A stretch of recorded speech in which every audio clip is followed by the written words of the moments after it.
আজকের ভিডিওটি উচ্চ মাধ্যমিক চূড়ান্ত পরীক্ষা 2024 যারা দিয়েছে তাদের জন্য একটি তথ্য শেয়ার করতে চাই।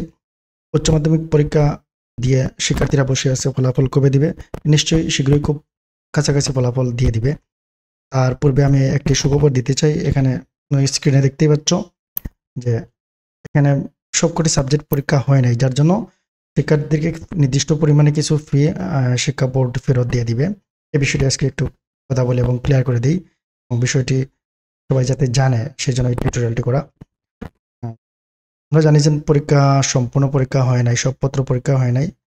ঢাকা বোর্ডে কিছু হয়েছে, সিলেট বোর্ডে আরো কম হয়েছে।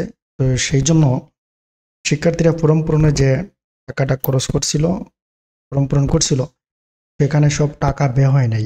কারণ আমি এটি ব্যাখ্যা করে বোঝাচ্ছি যে শিক্ষার্থীরা এখানে 40 টাকা করে দিয়েছে খাতা মূল্যায়নের জন্য, কিন্তু যে সাবজেক্টগুলো পরীক্ষা হয় নাই সেই সাবজেক্টগুলোর টাকাটা শিক্ষার্থীরা ফেরত পাবে।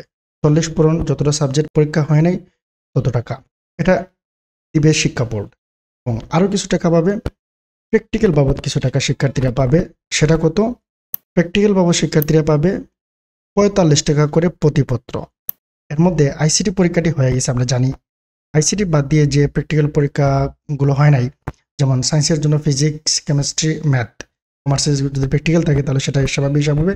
মানবিকে আছে যেমন কৃষি শিক্ষা, তারপর ভূগোল, এরকম যে সাবজেক্টগুলো প্র্যাকটিক্যাল আছে সেই সাবজেক্টগুলোর পার সাবজেক্ট 45 টাকা করে এই টাকাটা পাবে। এই টাকাটা কোথা দেবে থেকে পাওয়া যাবে? এই টাকাটা কেন্দ্রতে চলে গেছে, বোর্ড কেন্দ্রতে পাঠিয়ে দিছে, কেন্দ্র সেটা সংরক্ষণ করবে, করে এই টাকাটা দিবে। তাহলে শিক্ষার্থীরা দুইটা স্টেপ থেকে টাকা পাবে।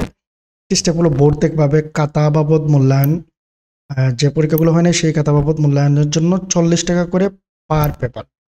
আর প্র্যাকটিক্যালের জন্য পাবে কলেজ সংগ্রহ করবে কেন্দ্র থেকে 45 টাকা করে।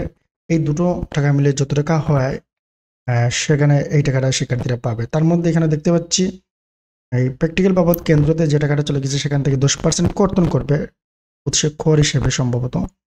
তাহলে এই টাকাটা শিক্ষার্থীরা, এখন প্রশ্ন হলো কিভাবে পাবে? বোর্ড দিবে আর কেন্দ্র থেকে কিছু দিবে, দুটো টাকা যোগ করে কত টাকা হবে আমি সেটা ফিক্সড করে বলতেছি না, সেটা তোমরা নিজেরাই ক্যালকুলেশন করে নাও। এই 40 পূরণ যতটা সাবজেক্ট পরীক্ষা হয়নি ততটা, 45 পূরণ যতটা প্র্যাকটিক্যাল সাবজেক্ট পরীক্ষা হয়নি আইসিটি ব্যতীত তত টাকা। ধরো এই হতে পারে 400 থেকে 550 এরকম, ফিক্সড আমি বলতেছি না এখানে। এই টাকাটাই হবে।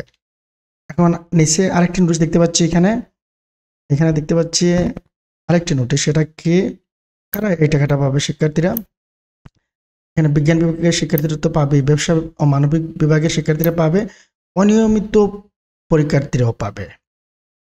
তাহলে আমরা জেনে নিলাম টাকাটা কারা পাবে।